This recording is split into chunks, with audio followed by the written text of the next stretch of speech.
नमस्कार। आइए सुनते हैं लियो टॉल्स्टॉय द्वारा लिखी कहानी एक चिंगारी घर को जला देती है। इस कहानी का हिंदी में अनुवाद किया है कथा सम्राट मुंशी प्रेमचंद ने। तो लीजिए सुनिए कहानी। एक समय एक गांव में रहीम खान नामक एक मालदार किसान रहता था। उसके 3 पुत्र थे। सब युवक और काम करने में चतुर थे। सबसे बड़ा ब्याहा हुआ था, मंझला ब्याहने को था, छोटा कंवारा था। रहीम की स्त्री और बहू चतुर और सुशील थी।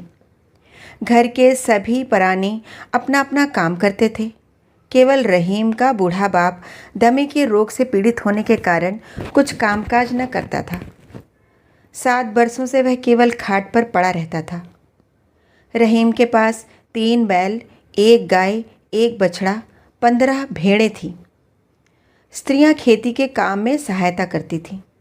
अनाज बहुत पैदा हो जाता था। रहीम और उसके बाल बच्चे बड़े आराम से रहते अगर पड़ोसी करीम के लंगड़े पुत्र कादिर के साथ इनका एक ऐसा झगड़ा न छिड़ गया होता जिससे सुख चैन जाता रहा था। जब तक बूढ़ा करीम जीता रहा और रहीम का पिता घर का प्रबंध करता रहा, कोई झगड़ा नहीं हुआ। वह बड़े प्रेम भाव से, जैसा कि पड़ोसियों में होना चाहिए, एक दूसरे की सहायता करते रहे। लड़कों का घरों को संभालना था कि सब कुछ बदल गया। अब सुनिए कि झगड़ा किस बात पर छिड़ा।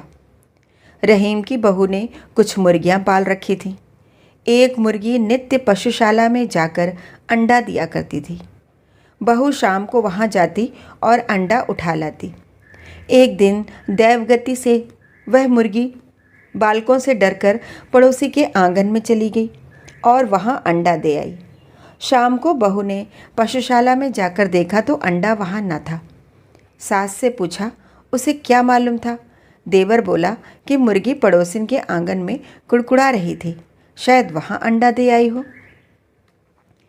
बहू वहाँ पहुंचकर अंडा खोजने लगी।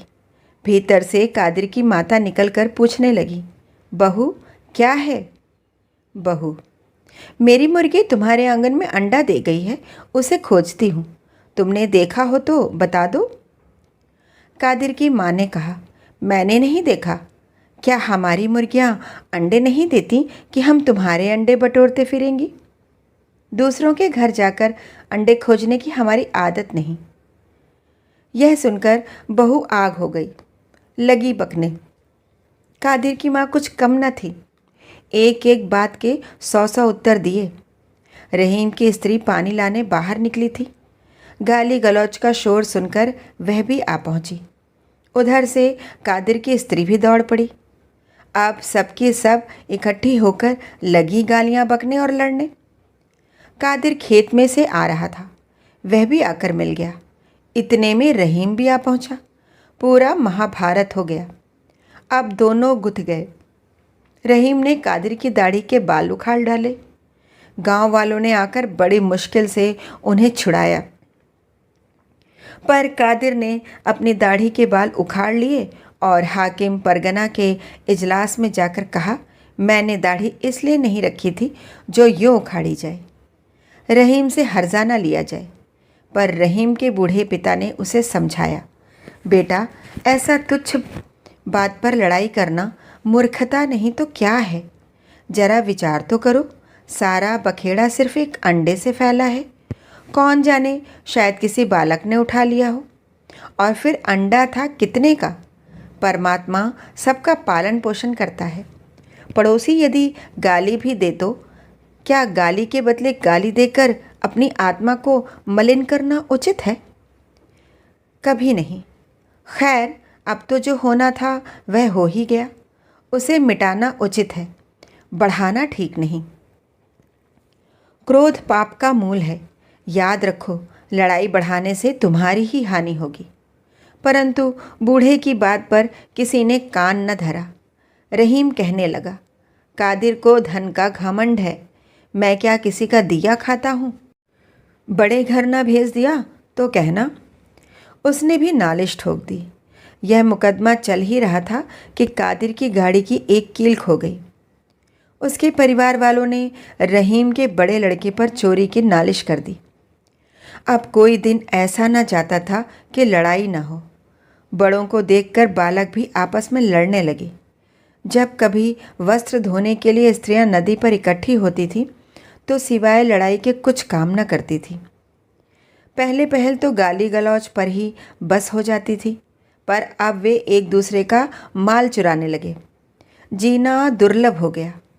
न्याय चुकाते चुकाते वहाँ के कर्मचारी थक गए। कभी कादिर रहीम को कैद करा देता, कभी वह उसको बंदी खाने भिजवा देता। कुत्तों की भांति जितना ही लड़ते थे उतना ही क्रोध बढ़ता था। 6 वर्ष तक यही हाल रहा।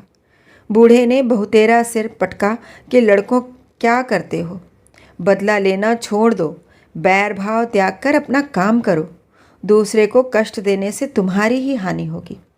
परंतु किसी के कान पर जू तक न रेंगती थी। 7वें वर्ष गांव में किसी के घर विवाह था। स्त्री पुरुष जमा थे। बातें करते करते रहीम की बहू ने कादिर पर घोड़ा चुराने का दोष लगाया। वह आग हो गया। उठकर बहू को ऐसा मुक्का मारा कि वह 7 दिन चारपाई पर पड़ी रही। उस समय वह गर्भवती थी। रहीम बड़ा प्रसन्न हुआ कि अब काम बन गया। गर्भवती स्त्री को मारने के अपराध में इसे बंदी खाना न भिजवाया तो मेरा नाम रहीम ही नहीं। झट जाकर नालिश कर दी। तहकीकात होने पर मालूम हुआ कि बहू को कोई बड़ी चोट नहीं आई। मुकदमा खारिज हो गया। रहीम कब चुप रहने वाला था। ऊपर की कचहरी में गया और मुंशी को घूस देकर कादिर को 20 कोड़े मारने का हुक्म लिखवा दिया। उस समय कादिर कचहरी से बाहर खड़ा था। हुक्म सुनते ही बोला, कोड़ों से मेरी पीठ तो जलेगी ही, परंतु रहीम को भी भस्म किए बिना न छोड़ूंगा। रहीम तुरंत अदालत में गया और बोला, हुजूर, कादिर मेरा घर जलाने की धमकी देता है। कई आदमी गवाह हैं। हाकिम ने कादिर को बुलाकर पूछा कि क्या बात है। कादिर, सब झूठ, मैंने कोई धमकी नहीं दी। आप हाकिम हैं, जो चाहें सो करें। पर क्या न्याय इसको कहते हैं कि सच्चा मारा जाए और झूठा चैन करे? कादिर की सूरत देखकर हाकिम को निश्चय हो गया कि वह अवश्य रहीम को कोई ना कोई कष्ट देगा। उसने कादिर को समझाते हुए कहा, देखो भाई, बुद्धि से काम लो। भला कादिर, गर्भवती स्त्री को मारना क्या ठीक था? यह तो ईश्वर की बड़ी कृपा हुई कि चोट नहीं आई, नहीं तो क्या जाने क्या हो जाता। तुम विनय करके रहीम से अपना अपराध क्षमा करा लो, मैं हुक्म बदल डालूंगा। मुंशी, दफ़ा 170 के अनुसार हुक्म नहीं बदला जा सकता। हाकिम, चुप रहो, परमात्मा को शांति प्रिय है, उसकी आज्ञा पालन करना सबका मुख्य धर्म है। कादिर बोला, हुजूर, मेरी अवस्था अब 50 वर्ष की है। मेरे एक ब्याह हुआ पुत्र भी है। आज तक मैंने कभी कोड़े नहीं खाए। मैं और उससे क्षमा कभी नहीं मांग सकता। वह भी मुझे याद करेगा। यह कहकर कादिर बाहर चला गया। कचहरी गांव से 7 मील पर थी। रहीम को घर पहुंचते पहुंचते अंधेरा हो गया। उस समय घर में कोई न था, सब बाहर गए हुए थे। रहीम भीतर जाकर बैठ गया और विचार करने लगा। कोड़े लगने का हुक्म सुनकर कादिर का मुख कैसा उतर गया था। बेचारा दीवार की ओर मुँह करके रोने लगा था। हम और वह कितने दिन तक एक साथ खेले हैं। मुझे उस पर इतना क्रोध न करना चाहिए था। यदि मुझे कोड़े मारने का हुक्म सुनाया जाता तो मेरी क्या दशा होती। इस पर उसे कादिर पर दया आई। इतने में बूढ़े पिता ने आकर पूछा, कादिर को क्या दंड मिला? रहीम, 20 कोड़े। बूढ़ा, बुरा हुआ बेटा, तुम अच्छा नहीं करते। इन बातों में कादिर की उतनी ही हानि होगी जितनी तुम्हारी। भला मैं यह पूछता हूँ कि कादिर पर कोड़े पड़ने से तुम्हें क्या लाभ होगा? रहीम, वह फिर ऐसा काम नहीं करेगा। बूढ़ा, क्या नहीं करेगा? उसने तुमसे बढ़कर कौन सा बुरा काम किया है? रहीम, वाह वाह, आप विचार तो करें कि उसने मुझे कितना कष्ट दिया है। स्त्री मरने से बची, अब घर जलाने की धमकी देता है, तो क्या मैं उसका जस गाऊं? बूढ़ा: बेटा, मैं घर में पड़ा रहता हूँ और तुम सर्वत्र घूमते हो, इसलिए तुम मुझे मूर्ख समझते हो। लेकिन द्रोह ने तुम्हें अंधा बना रखा है। दूसरों के दोष तुम्हारे नेत्रों के सामने हैं, अपने दोष पीठ पीछे हैं। भला मैं पूछता हूँ कि कादिर ने क्या किया? एक के करने से भी कभी लड़ाई हुआ करती है? कभी नहीं। दो बिना लड़ाई नहीं हो सकती। यदि तुम शांत स्वभाव के होते, लड़ाई कैसे होती? भला जवाब तो दो। उसकी दाढ़ी के बाल किसने उखाड़े? उसका भूसा किसने चुराया? उसे अदालत में किसने घसीटा? तिस पर सारे दोष कादिर के माथे ही थोप रहे हो। तुम आप बुरे हो, बस यही सारे झगड़े की जड़ है। क्या मैंने तुम्हें यही शिक्षा दी है? क्या तुम नहीं जानते कि मैं और कादिर का पिता किस प्रेम भाव से रहते थे? यदि किसी के घर में अन्न चुक जाता था तो एक दूसरे से उधार लेकर काम चलता था। यदि कोई किसी और काम में लगा होता था तो दूसरा उसके पशु चरा लाता था। एक को किसी वस्तु की ज़रूरत होती थी तो दूसरा तुरंत दे देता था। न कोई लड़ाई थी न झगड़ा। प्रेम प्रीति पूर्वक जीवन व्यतीत करता था। अब तो तुमने महाभारत बना रखा है। क्या इसी का नाम जीवन है? हाय हाय, यह तुम क्या पाप कर्म कर रहे हो? तुम घर के स्वामी हो। यमराज के सामने तुम्हें उत्तर देना होगा। बालकों और स्त्रियों को तुम क्या शिक्षा दे रहे हो? गाली बकना और ताने देना। कल तारावती पड़ोसिन धन देवी को गालियां दे रही थी। उसकी माता पास बैठी सुन रही थी।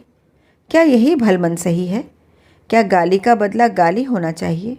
नहीं बेटा, नहीं। महापुरुषों का वचन है कि कोई तुम्हें गाली दे तो सह लो, वह स्वयं पछताएगा। यदि कोई तुम्हारे गाल पर एक चपत मारे तो दूसरा गाल उसके सामने कर दो, वह लज्जित और नम्र होकर तुम्हारा भक्त हो जाएगा। अभिमान ही सब दुख का कारण है। तुम चुप क्यों हो गए? क्या मैं झूठ कहता हूँ? रहीम चुप रह गया, कुछ नहीं बोला। बूढ़ा: महात्माओं का वाक्य क्या असत्य है? कभी नहीं। उसका एक एक अक्षर पत्थर की लकीर है। अच्छा, अब तुम अपने इस जीवन पर विचार करो। जब से यह महाभारत आरंभ हुई है, तुम सुखी हो अथवा दुखी? ज़रा हिसाब तो लगाओ कि इन मुकदमों, वकीलों और जाने आने में कितना रुपया खर्च हो चुका है। देखो तुम्हारे पुत्र कैसे सुंदर और बलवान हैं, लेकिन तुम्हारी आमदनी घटती जाती है। क्यों? तुम्हारी मूर्खता से। तुम्हें चाहिए कि लड़कों सहित खेती का काम करो, पर तुम पर तो लड़ाई का भूत सवार है। वह चैन लेने नहीं देता। पिछले साल जई क्यों नहीं होगी? इसलिए कि समय पर नहीं बोई गई। मुकदमे चलाओ कि जई बो। बेटा, अपना काम करो, खेती बाड़ी को संभालो। यदि कोई कष्ट दे तो उसे क्षमा करो। परमात्मा इसी से प्रसन्न रहता है। ऐसा करने पर तुम्हारा अंतःकरण शुद्ध होकर तुम्हें आनंद प्राप्त होगा। रहीम कुछ नहीं बोला। बूढ़ा: बेटा, अपने बूढ़े मूर्ख पिता का कहना मानो।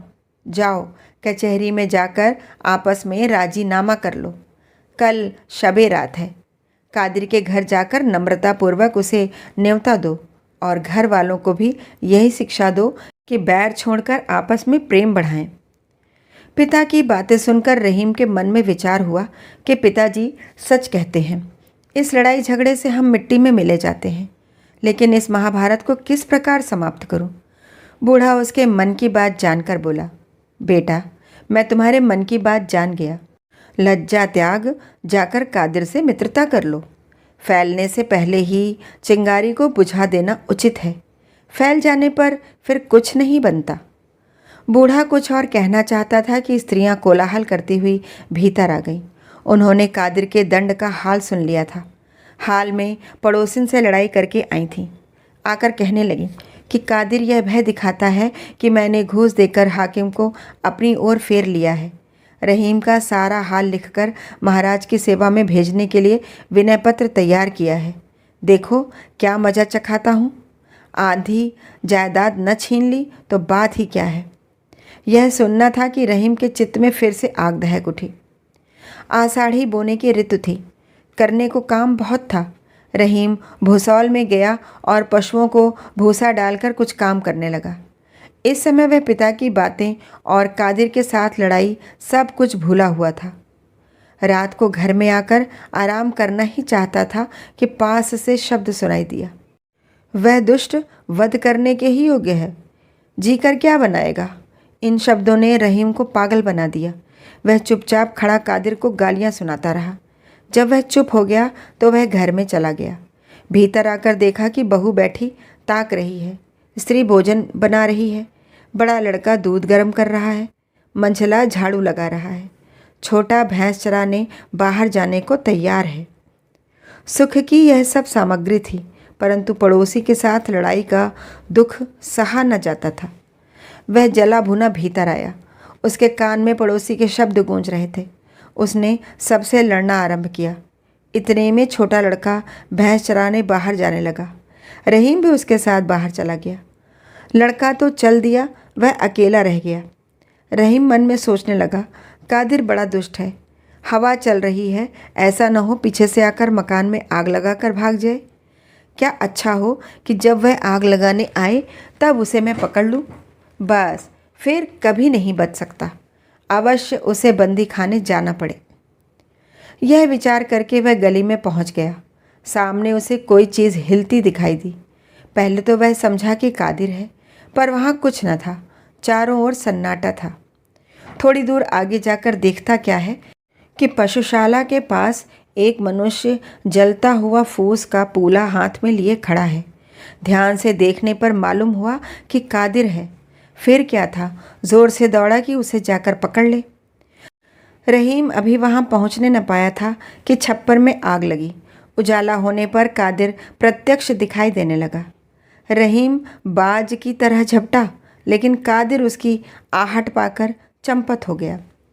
रहीम उसके पीछे दौड़ा।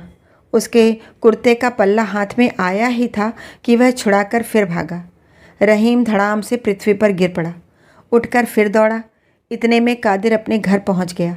रहीम वहां जाकर उसे पकड़ना चाहता था कि उसने ऐसा लठ मारा कि रहीम चक्कर खाकर बेसुध हो धरती पर गिर पड़ा।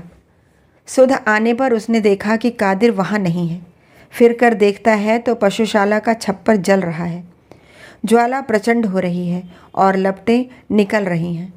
रहीम सिर पीटकर फुकारने लगा, भाइयों यह क्या हुआ, हाय मेरा सत्यानाश हो गया। चिल्लाते चिल्लाते उसका कंठ बैठ गया।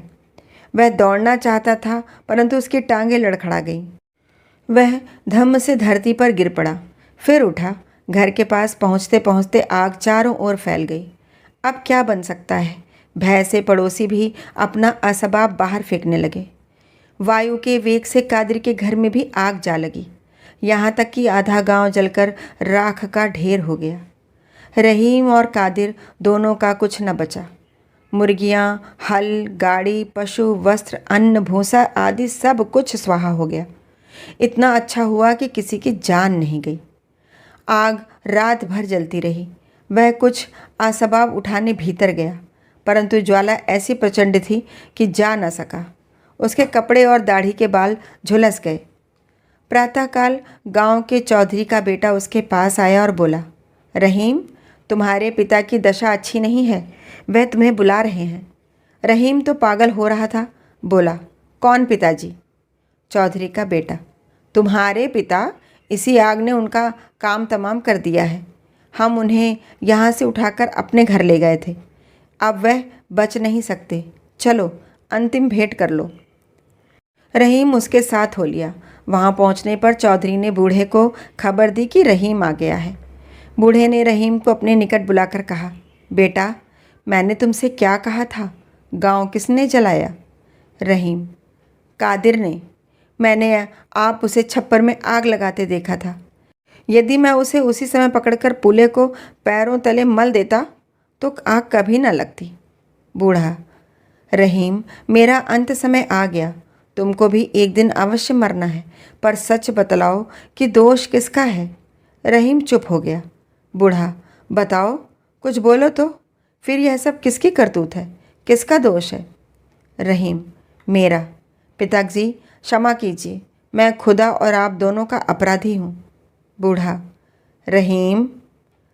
रहीम, हाँ पिताजी। बूढ़ा, जानते हो अब क्या करना उचित है?